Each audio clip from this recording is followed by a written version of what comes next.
Good morning, Agile community. We're gonna kick off very soon. I'm gonna set up a few things before a quick opening speech. Let me do that.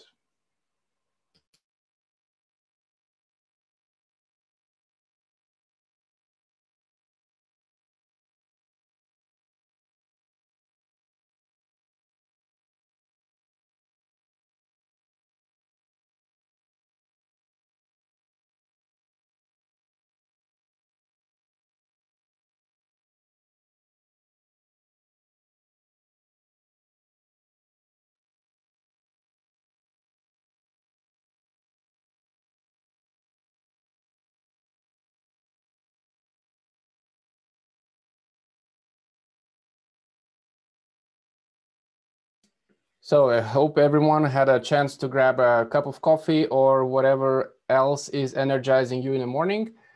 Maybe do some stretching or running, depends on what you favor. So first of all, welcome to the day 2 of Agile Tour Lithuania 2020. Excited on behalf of the team, I have to say we are super excited to have you all here joining us today. The few words about our event partners, Indeform, Digital, and Agile Coach. Thank you very much for joining us for this event. We really appreciate your support.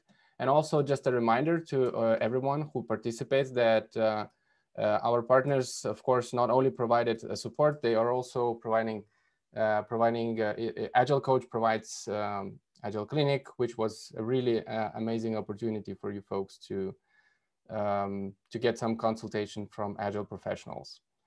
So moving forward, don't forget that every session that we have on Whova, it has a Q&A session. So just make sure you switch to the right speaker when you are willing to ask the question.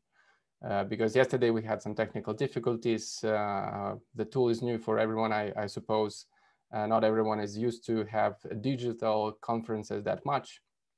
So just make sure you are on the right track and you're asking questions to the right speaker. Going forward, yes, of course, feedback. We have 2 feedback forms. One feedback form is for the whole event. You can find that under the resources tab on the left-hand side in the Whova menu. Well, preferably you can leave the feedback for the whole event at the end of the event.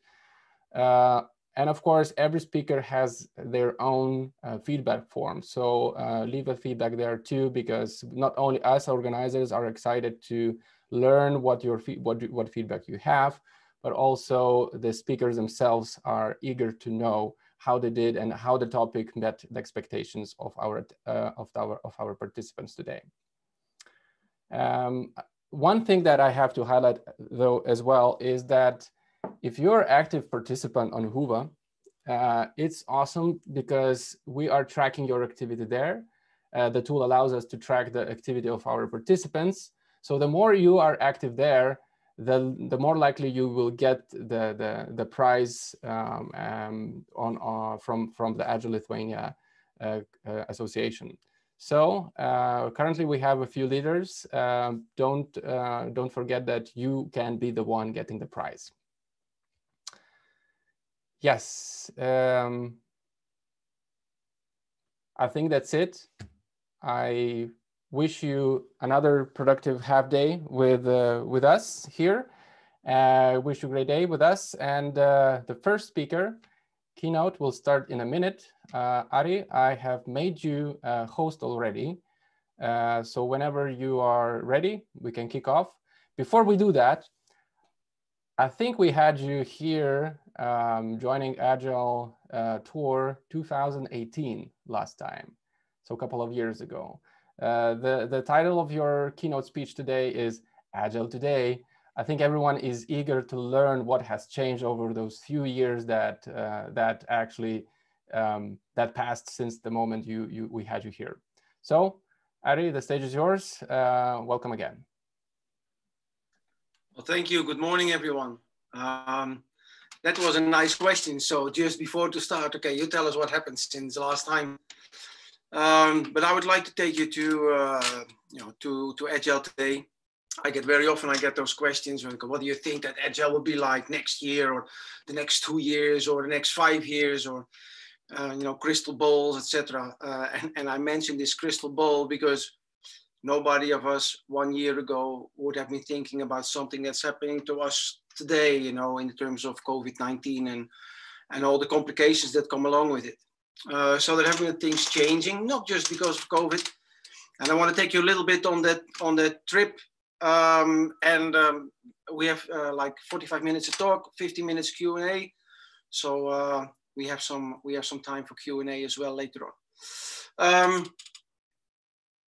The question, Agile today, why do you do this topic? If you go back to, I do, let's say, Agile since 1994, and you can see segments in time where things happening, the experimenting part, and then you got things to, getting into on the team level, and then et cetera, more and more transformations, Agile project management. I've seen a lot of things, happening on my, let's say, on my journey in the last 26 years. We are, I assume you guys are, most of you are Agilists, right? So I don't have to explain you why we do Agile, but I will take a couple of lines on it. Because I don't know about you, but I still meet on a regular basis people who don't even know Agile, who never heard about Agile, or maybe heard about it, but don't know really what it is. And especially on the management level, where I'm very often, doing the job, you notice that people heard the word maybe, but don't really get what it is. And for me, in the mid-90s, I made a very conscious change. I was working in waterfalls. This is where I started. Some of you might have never worked in the waterfall, always been Agilist, but I started in the waterfall. And my big problem at that moment in time was the absolute lack of bringing value. It was being too late, always massive over budget. And then in the end, when you had something delivered, the client would 9 out of 10 be very unhappy. So that moment, it was value delivery. So also, if you ask me, okay, what changed over the last years? What I saw moving the point from, okay, Agile awareness, where I had to fight, guys, this is about value delivery. Check out all the problems that we have in the waterfall with the remote and written communication and all the things, etc. And then I think in the last maybe 10, 12 years, what you see is that, the technology has taken such a pace, the innovation has gone so fast that as an organization, if you don't, I always say, we have a Dutch expression where we say standing still is getting behind. And if you would have asked me in January this year, as a member of an exco, hey, Arie, why do we need Agile? I would say, well, if you look at, the technology and the pace of innovation, you have to keep up as a company, because this technology doesn't only allow you to do your jobs better, which makes you, give you the opportunity as an organization to perform better, but also this technology, it not only changes business models, but it disrupts complete business models. And if you don't keep up, you're out. I remember in 2018, in the autumn, so like 2 years ago, more or less, I was speaking to a board member of a telecommunication organization in Europe, not massive, but 14,000 people. So I think that you can call that a big company. And he was on the board. There were 9 people on the board, and he was on the board, and he was responsible for innovation. And we were just talking like this, and I said to him, no, in 1994, you made your money with phone call minutes from landlines. 2004, you made your money with old school text messages. 2014, you made your money with internet access. And 2024, you don't know. And he looked at me and he said, Arie, 2020, I don't know. And this is not because this guy didn't understand his job. I think it's because he understood his job very well, because the pace of innovation goes up and it will never go down again. And as an organization, you have to be able to respond. And then it was January, and then the COVID thing came in. And for me, if you go to the basis, what Agile really is, I always try to make things simple. What Agile is for me is avoiding delay and nothing else. 2 words, avoiding delay. Why avoiding delay? It's very simple. You know, if you are late to the market or later than you could have been there earlier, you allow the people around you to bypass you left and right. You have your organization waiting, and we know today that it can go very fast. So that the technology thing and the pace of innovation only going up is one. COVID has shown that overnight, literally overnight, things can change. One of our clients has a revenue of $11 billion a year, and overnight they lost 92% of their revenue. That's approximately $1 billion every month. You don't have time, you know, to go in those long processes and to do your proof of concept, and you have to be there and very fast, right? So for me, avoiding delay thing only becomes more. And I think if you go to the essence where we created, because the delay we created ourselves. That's what you need to understand. That delay is not the culture. That delay is not the organization. That delay is not the code. That delay is us, nothing else. Now, where does it come from? And I always say you have three basic elements that cause delay. The first one is misunderstandings. You know, if you send up and down information via mail and documents and Excel and Word and that kind of stuff, the point is if you send out information, the other one, the receiving one, was making interpretations and assumptions. Interpretations and assumptions are wrong. That's what we know. So they either forward the updated information to the next station in the line, adding assumptions and informations on the already assumptions and information. So you, by the end of the delivery, you know, you get something completely else than what you really need in that process. So the misunderstandings are part of the waterfall, and it's not just a waterfall process; it's sequential. And honestly speaking, I visit a lot of companies from South Korea and Japan to Argentina, and I visit a lot of companies. And I see, whether they call themselves agile or not, I see still elements of that sequence where people hand over to other people. You know, we have the feature teams, and we have the development teams, and then we have the test teams, and we have user acceptance teams, and all these things create problems. So the misunderstandings are the first one. You have to cut them out. The second one is the inefficiency. You know, just sending information to you means that I send it out, and I now have to wait until you reply to me. We all have to wait. You know, we all in the chain have to wait for you until you have time to read, and for you have time to write your feedback or to write down your questions and to move it forward. And the next one has to wait. So there's a lot of inefficiency in that process as well. And then one of the big problems regarding quality is the fact that we tend to work in that sequential process, and we always have the same activity at the end of the timeline. And I see it in agile, so-called agile organizations so often that at the end we still have a test or an integration, and where we have all the tools available, you know, to automate and to have, you know, to work in cycles and to move things, you know, like test-driven development, you know, from the back end of the process into a cycle where you can start with this kind of thing. So we have those three things causing delay. Now, the point is, what makes the success? If you, how are you going to fix this one?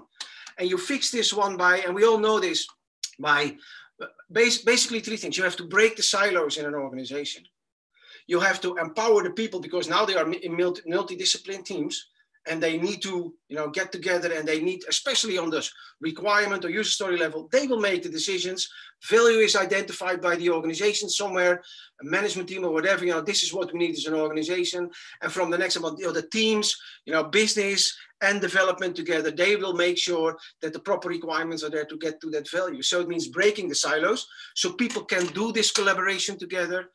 And then the next one is empowering those people to make decisions. And the last one, and the most important one, is changing habits.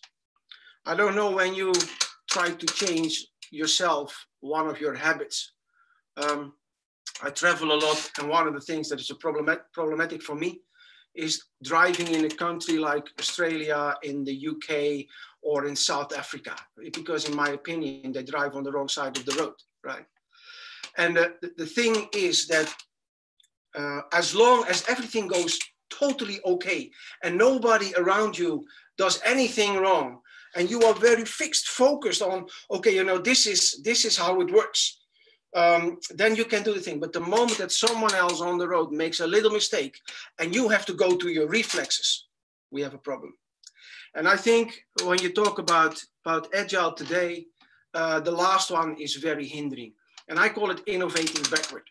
And innovating backward, in my opinion, means, you know, we go into an Agile transformation, we start learning to work in an Agile way. So we have dailies and retros and heartbeats, and we have big room sessions, and everything goes well. But the moment something goes wrong, we look in our brain for a solution. And because we have not been doing that for such a long time, the only memory we have is from the past, from the old school ways of working. And we start as a solution, you know, and when you bump into an issue in the Agile way of working, we start implementing old school solutions. And I have been in situations where I met clients that we did Agile transformation work, and it was really working nice. You go out, and what happens after 2 years when you come back, you hear all the Agile words, and you see all the waterfall traditional habits. You see the hierarchies, you see the silos, you see the remote and written communications, you see the toll gates, and you see all those things back in place, right? So we have something to do, and the point is, how do you get there? So for me, what I have seen in the change over the last, I wouldn't say maybe since 2018, but I would say, you know, 3-4 years going up slowly and now becoming more important over and over again is two things. The first one is corporate agility, and the second one is Agile HR. And let me explain a bit, you know, where we need to go and why do I mention them?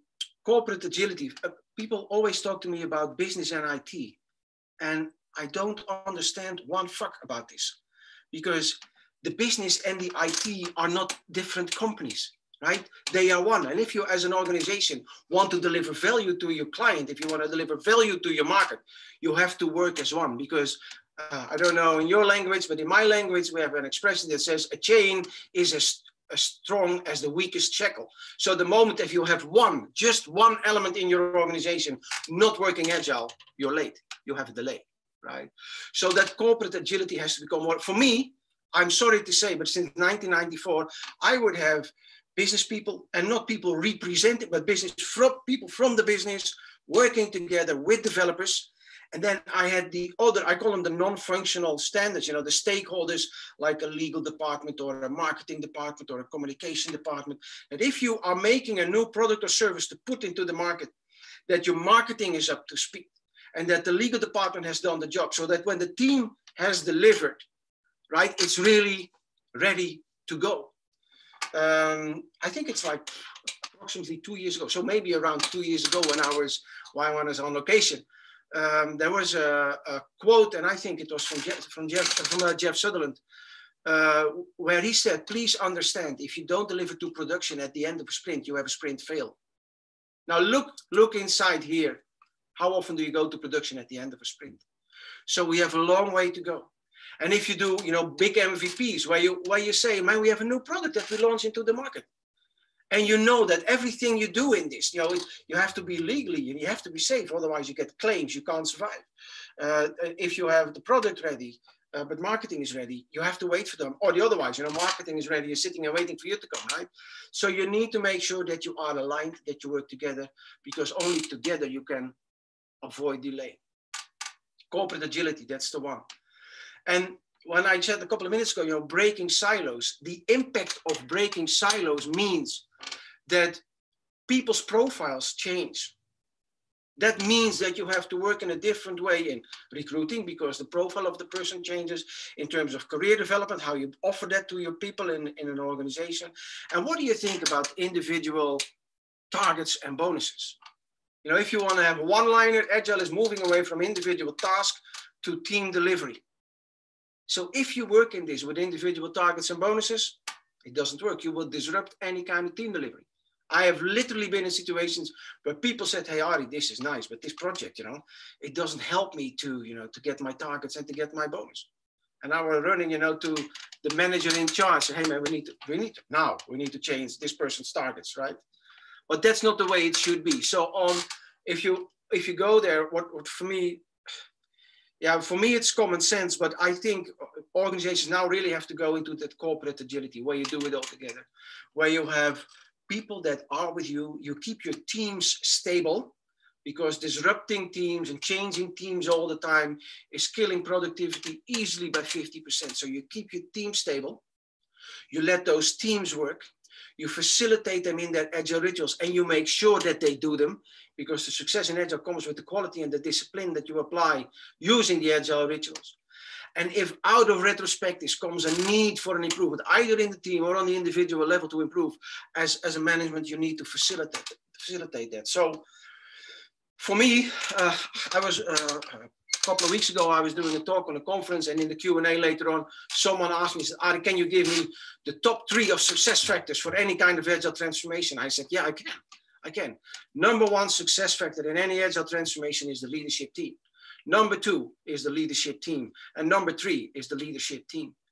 Because the leadership team has to understand that as when you start, keep on pushing in a traditional way down to the teams, they will give you a traditional response. And your transformation will be either hindered or reversed. Right? So if you talk another layer on what has happened especially the last 2 years, but in the last couple of years, is the awareness that the leadership team has to be involved. I can tell you it's not in every country, it's not in every company, but people start to be aware. What I could see is in the beginning, 25 years ago, I would talk to people who would run projects somewhere. And then I started later on to talk to PMOs. And then I started to talk to the IT managers or the CIOs or the CTOs. And today, when I talk 9 or 10, I talk to the board. The awareness on that level that they have to do something is there. Point is, understanding that you have to do something and being willing to do so and act accordingly, that's not an easy part, because still people think, I empower you and now you are empowered, that kind of simple things. But when it comes to me, what I've seen, because there was a couple of months ago, there was a research published that, most agile transformations are not a success. And why? We are not able to bring the change and to keep the change. If you are able to bring the change, okay, but most, because sometimes people say, but this is like you said, maybe 10 years ago as well. But most organizations do not get to the basics of real agile working and being able to deliver at the end of every sprint. Most people just don't get there. Most organizations don't get there. And I think in the last 5 years, the awareness of the impact of the leadership team on this has becoming more and more prominent. And we let go, say, okay, this is what we want to do. But if we want to connect across teams and we want to connect in value streams or product lines, what we need to do is we need to change the organization that requires support from the management. So in my opinion, a leadership team should do 3 things. First of all, they should role model. If you want your people to work and be agile, you have to do it yourself. And it has 2 reasons. One, because there's a very big benefit if you work agile yourself as well. But 2, if you have your rituals, if you have your visual management, if you have the transparency, people are more easy to go into that change as well. So first of all is role modeling, right? So role modeling, just because it has agile benefits, but it helps people. And we know, in the 100% of a company, there's maybe 10% or 50% really willing to change, but there's a large group that is really reluctant or even resisting to change. And if you have the role model of leadership team, that will help that change. And the second one, the role of the management team, the leadership team, is that they need to facilitate the change. As a leadership team, it doesn't mean that you have to be the expert. This is why we have agile coaches. They will help you on what to do and how to do it. But you need to understand that changing, that HR domain in terms of profiles, career paths, evaluation, rewarding, recruitment, that thing has to change. Breaking the silos, decision-making, empowering people on the requirement level, all those things you need to facilitate. Your transformation team, if you're on a leadership team, your transformation team or the teams that are doing it can ask for it. But those people there very often don't have the power, you know, to break those kind of silos, walls, and hierarchies. Right? So next to role modeling, it's also, you know, number 2, facilitating the change. And then the third one, I was just referring to it. It's very important that we need to understand that let me make the metaphor with getting your driver's license. I don't know what it's over at your place, but in the Netherlands where I live, it's not easy to get your drive. It's a tough process. And some people take it a year and a half or more, you know, to finally get to the exam and pass. Some people have to do the exam 5-6 times to get there, right? And the problem is then you have this pink card in your wallet and you have your driver's license, but that doesn't mean you're an expert in driving. And where you have the analogy is that we always say when you have your driver's license, when you pass the exam, that's the moment where you start to learn how to drive. Because this is the moment when you're by yourself behind the wheel and other people do things they're not allowed to do, but they do anyway. Things happen that you didn't foresee. And this is where you build your reflexes. You know, old habits define reflexes under stress. And those reflexes make you, I used the phrase a couple of minutes ago, innovating backward. So before you know it, we brought a lot of change, we broke the silos, and then we are implementing old habits, you know, to fix this.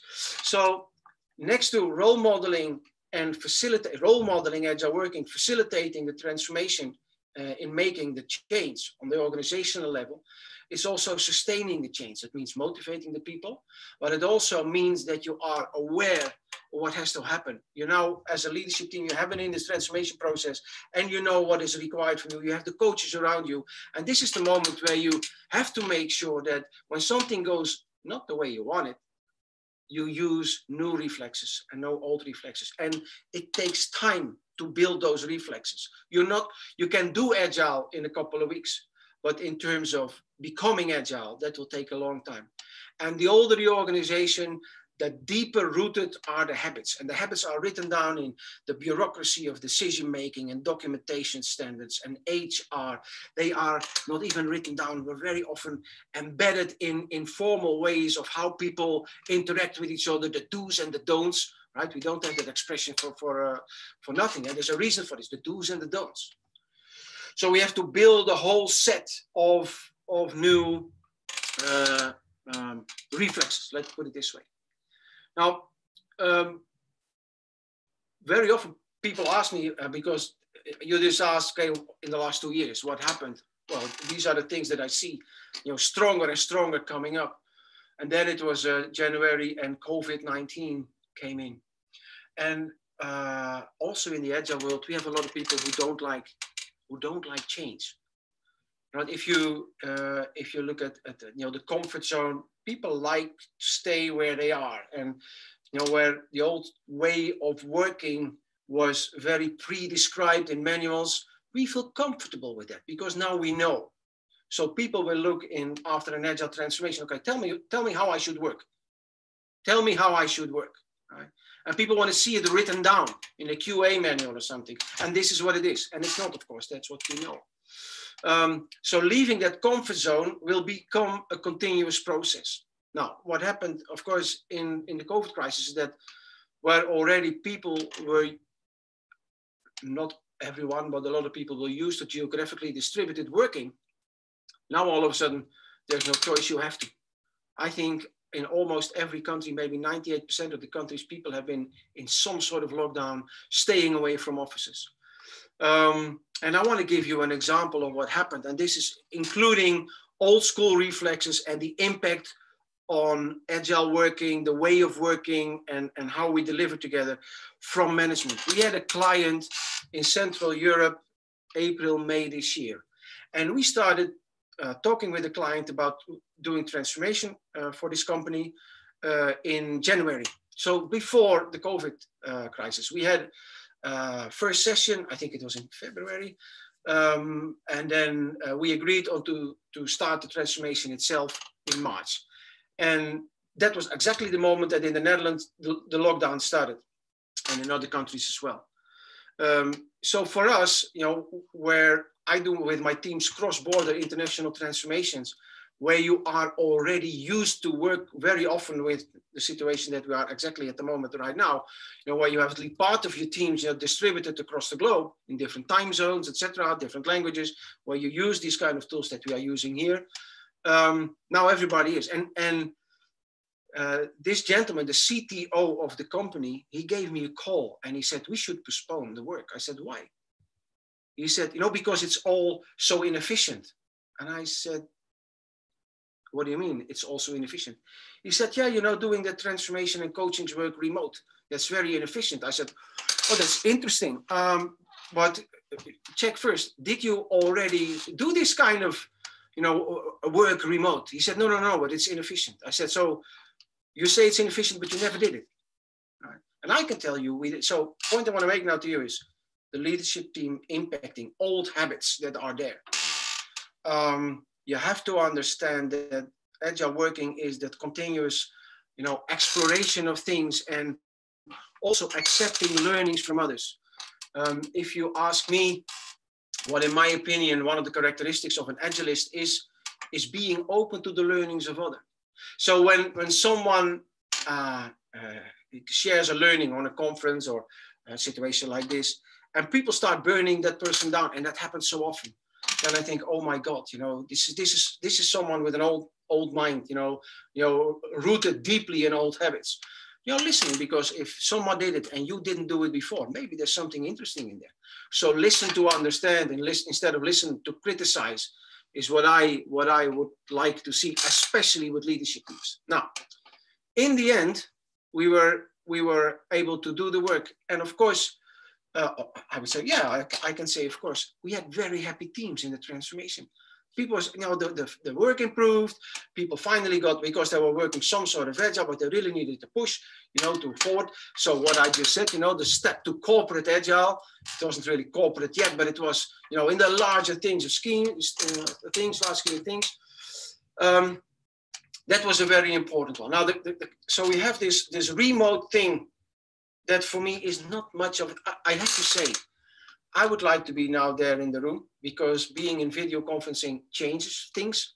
I would like to be on a stage and be able to walk off stage in, let's say, half an hour, and then have side chats with small groups of you, and maybe take a flip chart somewhere and start talking and do stuff. That's what you miss. I mean, when you are in video conference mode, in remote mode, it's you focus on what you do, and that's what you do.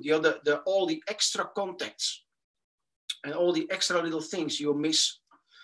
And that is impacting, because if you are in a team and you have this shared responsibility to deliver, it's always about, being able to walk the extra mile for each other, right? Supporting each other to get into the team delivery. That is only facilitated by if you know each other well. If someone is having a bad day, this person, maybe there's a twin born a couple of months ago and they cry a lot. This person doesn't sleep a lot overnight. So, okay, I'll do the extra step for you. But now we often miss this kind of information. So when it comes to what is needed to get to that corporate agility, in general, is a lot of attention from the management team, bringing the people together and focus on the agile rituals.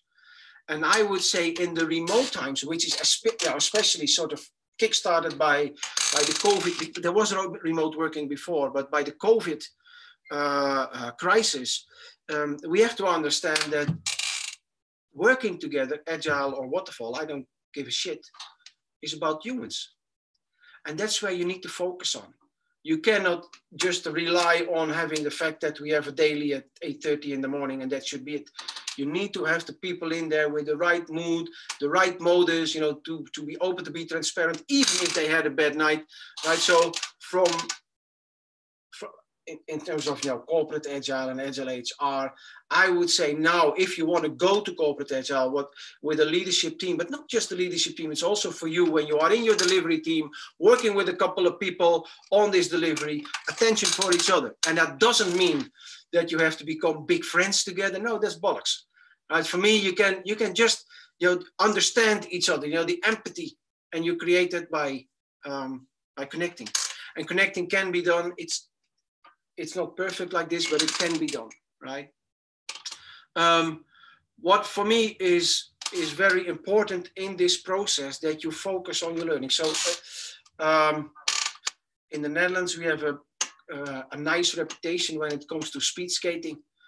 So, you know, my childhood in the winter times, I would spend a lot of time in front of the television with my parents, and then you would watch the all-round world championships.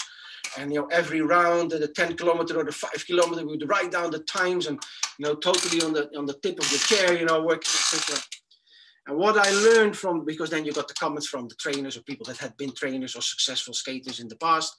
One of the things that I know, and for me, it's exactly the agile theme. One of the most famous coaches in the Netherlands, he said, skating is about technique. And if you watch speed skating, you see sometimes those guys with those massive upper legs that you think, oh my God, in which gym have you been, right? And that's muscle power. But the ones winning are the ones that stick to their technique. And if you get tired, and if it's not working properly, and if you are not doing, you know, the way you want to do, right? Stick to your technique first. So stick to your agile rituals. This is where it is. I know we cannot work agile without the tooling. If you are in the software delivery area and you want to do, you know, the things like every 2 weeks or every 3 weeks, you want to deliver into production, you need to test your integration, deployment, you need to automate that, right? I know you need that kind of, but the agile techniques on the human side is where it starts, because this is where we create the delay. Remember, now I'm going back, misunderstandings and the inefficiencies. And having always the wrong thing at the end of the timeline of work.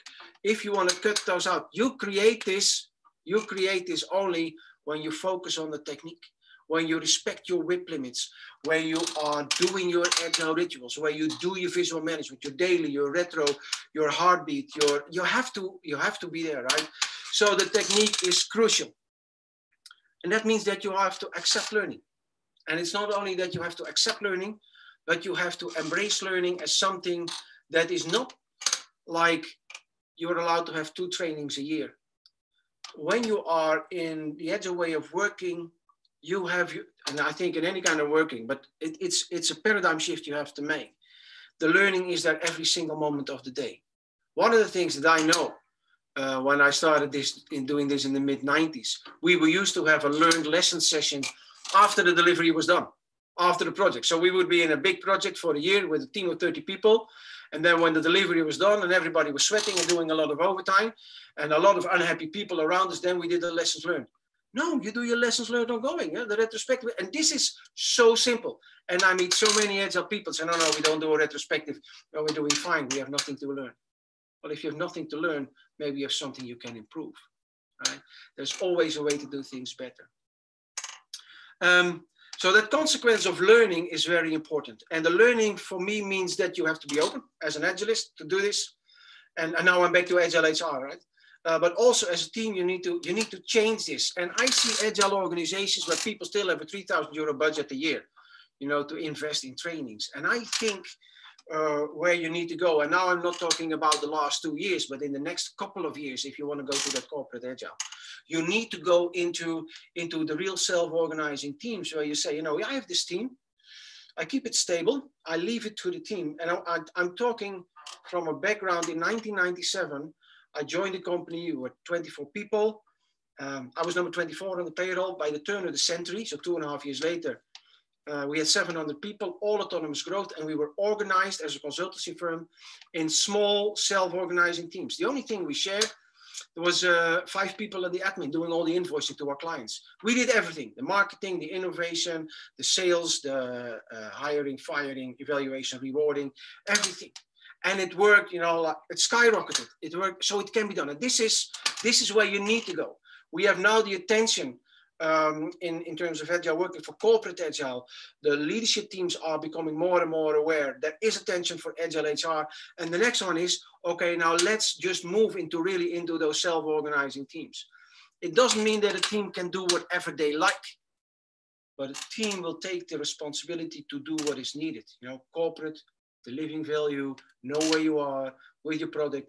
And a team is not a development team. No, it's that multidiscipline teams where you have people from the business who know what is needed, people from the development making it, people from the non-functional standards, making sure that when you're done with development, you really can go live as well. You don't have another check or a test somewhere, it's all done. And it also means that it's not just about the software thing, but if you are an HR department and you are in some places in Central Europe, they have problems getting the people. The nearshoring is hot, and there's a lot of people leaving. Difficult to get new people in. So as an HR department, when something happens in your direct region, you need to be able to respond. And you organize your recruitment campaigns in a very agile way.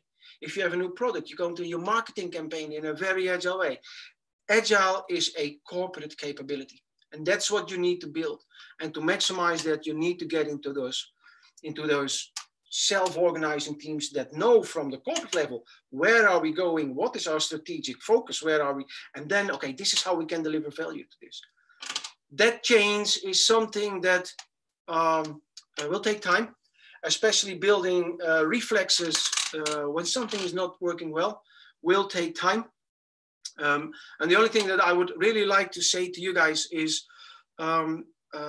don't reject other people's learning. Listen to each other. In your company, whatever you do, maximize the moments of knowledge share, all the way from agile practices like pair programming, where you have the maximum of knowledge sharing, also into, in the end, sprint, in retrospectives, where you can share your knowledge, and also cross-team knowledge shares, on a regular basis. Make sure that people interact with each other.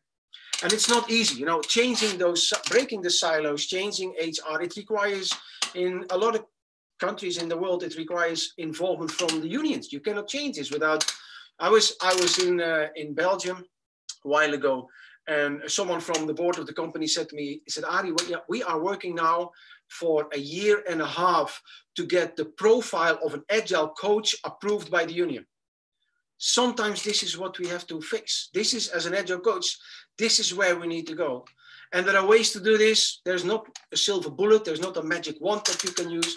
But this is something where you really can make the difference, and we have to make the difference. Because for me, I don't want to capitalize on COVID because it's such a sad situation. But it shows that things can change you didn't foresee. And we know this. If you're an agilist, you know that. But a couple of things happen. Those old reflexes, grabbing back to old habits, they are very strong. So if people suggest a learning to you and you think, yes, but, know that if you think or say, yes, but, very often it's one of those old habits, an old paradigm, that taps on your shoulder. Be open to learning. And I had the privilege a couple of years ago with, he died recently, Mr. Kofi Annan, Secretary General of the United Nations. And I was sitting next to him for an hour and a half at the table, having a conversation. And at the end of the conversation, I asked him, I said, Mr. Annan, I have two sons back home, and they were at the time 14 and 18. I said, I have two sons back home. And if you look at in Myanmar, where we have an economic ban, what if they can see an opportunity, to make a difference there, to bring some prosperity in that country by doing what they do, even when it's supposedly illegal? What do you think? And in his position, he has to be careful with what he says, because before you know it, you'll be quoted. It's recorded. And he looked at me and he said, Arie, tell your sons that change always starts with one person.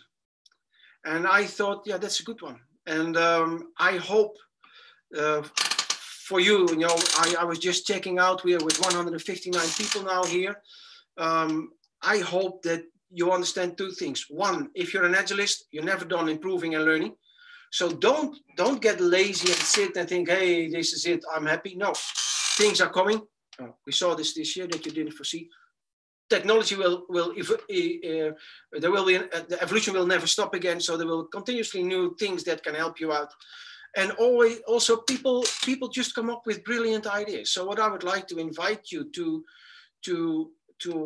grab those kind of learnings and bring them in practice. Because honestly speaking, we cannot change other people. So if you're an agile coach and you think you can change other people, forget about it. You can't. People can only change themselves because they are the ones who can take themselves out of that comfort zone. You can by force make people do other things, but the moment the force is gone, they will step back in their old habits. So what you can do as a coach is enlarging the comfort zone of people so that they can start experimenting a bit more. And the moment that you are able to do this, then you already started to change, because this is where it all starts, by changing yourself. So that's my timeline now, and I'm ready for Q&A. Thank you, Arie. Before we head to the Q&A, I actually have one personal question on my own.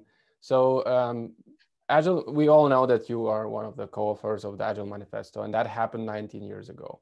So it's really great experience to see the whole evolution of it. And you spoke today a lot about how Agile philosophy and way of work is scaled to corporate businesses, other functions than development.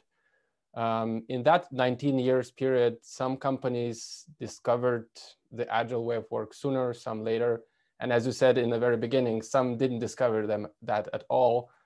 Up until now. So I really wonder, I want to put one parameter into the question, and that parameter is the point of view. Like Agile Manifesto was written by technical staff, the technical people.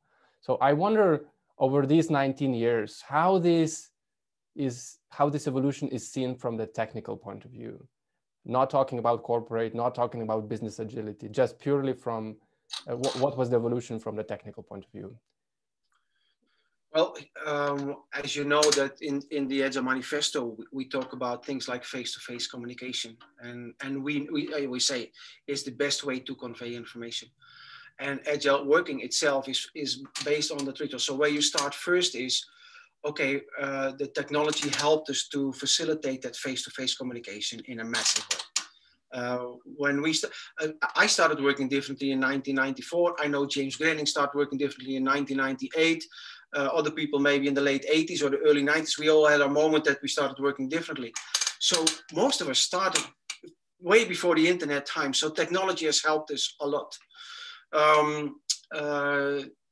So it's doing Agile, right? In your daily things. When you talk about having your daily.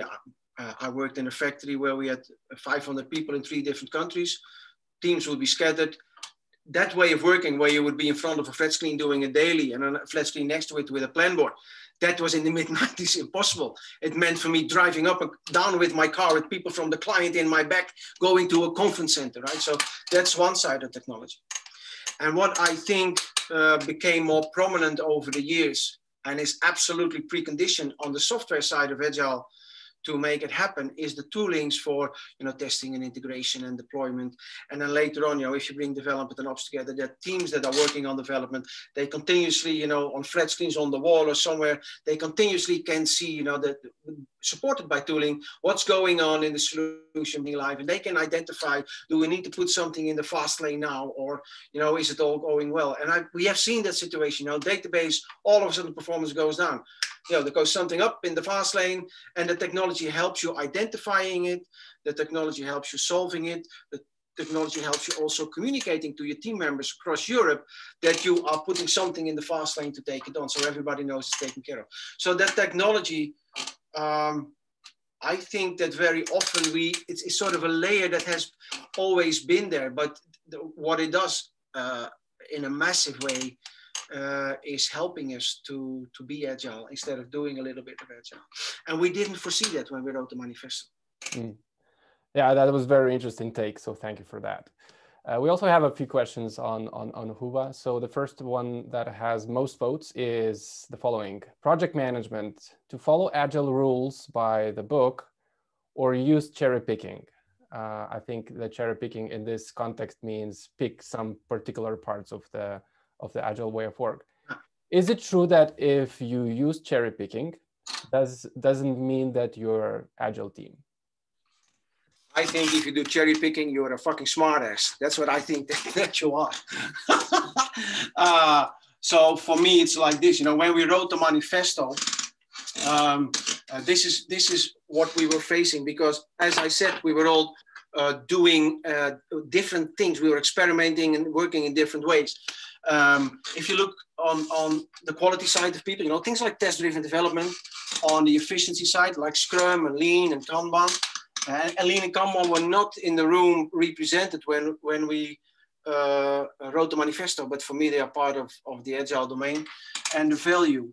And then if you go into another angle that you can have people focusing on individuals and press. So, okay, what can I do differently? Like, when you test-driven development and that kind of thinking, or on the team level, or on a large group.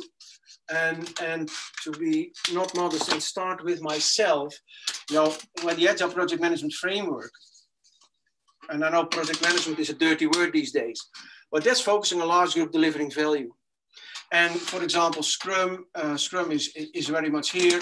We have Adaptive from Jim Highsmith. We have Crystal from Alistair Coburn. We have Lean and Kanban all the way through. We have Extreme Programming and TDD. And I would say if you stick to one Agile framework only, you're not so smart.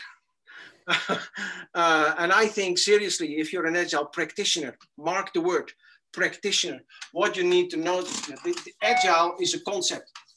Agile is not a methodology. It's just what those share, right? That's what we call Agile, and we wrote 4 values and 12 principles. So in the concept, we have methodologies, and we have the methodologies that were there represented in the room, but we also have other methodologies, written later, published later, or already on the market, like Lean and Kanban. And every methodology has practices. And I think if you are a practitioner, where your work is here. Nobody gives a shit about the framework. Framework is, for me, center of innovation. This is where you bring that, and that's great, right? But this is where you achieve your corporate value. So, and I always say, when you want to be an Agile coach, man, you need to know a lot about coaching, which is not an easy job, makes you half a psychologist. And by the way, on the Agile side, this is your body of knowledge. And then I didn't speak about technology yet, right? So there's a lot to know. And the people asking this question, I think, do so, right? Go on. And what I even hope is that people will find time to invent new Agile practices themselves and share them on stages like this. So, guys, we did this with our team, works brilliant. Great. Cool. Another question, and we have made, well, we are a bit over time already, but hopefully that's fine if we take a few more questions. That's super interesting to listen to you. Yeah, enlarging comfort zone for people who don't want to change, will it not make that person more lazy? Well, it's enlarging the comfort zone is seducing people, right? Opening the window. And one of the things to make sure that I'm not doing any indecent things, right? I might say to someone who is not really into it, say, can I invite you to join us for 2 sprints? Just work with us. Do everything exactly according to the book with us for 2 sprints, and then we'll see. And then you pair them up with people, you have the dynamics, 9 out of 10, they will go along. Maybe not super enthusiastic, but they can see it. It's not that dangerous. Okay, they'll do it. Does it make them lazy? No, but it can make people even more reluctant or more resisting, if you like. And I want to give you an advice if you're an Agile coach. The mistake that I made, I would say maybe easily the first 10 years. Now I do this for 26 years. Easily the first 10 years is you're working with a group, and in this group of 8 or 10 or 40 people, there is 1 or maybe 2 people that are continuously, whatever you say, yes, but no, it's impossible, can't be done, and not in our business. And I remember in 1998 that I had a massive debate inside the bank where they said, this is impossible, it's very dangerous to do in a bank. Now we know all banks go Agile, right? So what the hell? If you have those hardliners and naysayers, don't spend all your time on them. Do your effort, but realize that the other people on the team that are very willing to go with you, they need your time too. And they deserve your time too. and they need support. So give it to them. Cool. I want to accompany your statement with one of my favorite quotes about Scrum I gathered over my career and over the last 12 years. Scrum will provide, it's about Scrum, but it can be applied more generically. So Scrum will provide a simple framework to help successful systems, efforts, and people shine while revealing things and sometimes people who aren't working towards success. Well, that's the point. I always say I like those one-liners. So one of my one-liners is transparency is the carrier of Agile. If you do really Agile, right? And I said quality and discipline in the Agile ritual. So for the discipline means you do them, but the quality means you do them well. And what does that mean for me? For example, if you have your daily, that you update your sprint backlog, your a plan board, your burn down, everything is updated accordingly. That means that everything is bloody transparent, and it's not hidden anymore. So yeah, it put things on display, and that's the helpful thing, because now we know and now we can solve them. The other side is you don't want to embarrass people. So as an organization, as an Agile coach, as a leadership team, you need to create a safe environment where people feel that it is okay to identify that you could have done it in a better way. Okay, and one last question from the audience was also pretty generic. So just because we are over time, if you can keep it short, that would be really great. Okay. What are the biggest Agile risks or disadvantages to bear in mind? The disadvantage of Agile is that it's an interaction concept, right? You focus on interaction. Technology is facilitating it. The mindset is relying on interaction, and that makes Agile very fragile, because if people don't show up, you have a problem. And the risk with Agile, there might be many, but one of the risks that I see, all of a sudden we take Agile as sort of a magic wand. Oh, this is going wrong all the time. Now we're going to do Agile, it will all be solved. If you don't solve the underlying issue that were causing it, could be in the organization, could be on the interaction or whatever, then the problem isn't solved and Agile gets the blame. Yeah. Arie, on behalf of the organizers and on behalf of all the participants, I want to thank you for this opportunity to have you here and listen to the speech about Agile today. It was super interesting, I can tell. So thank you very much. The next speech is from Jenny, and it will start in 8 minutes. So stay tuned and get some refreshments, do some stretching, whatever keeps you energized. Okay, guys, thank you. Ciao.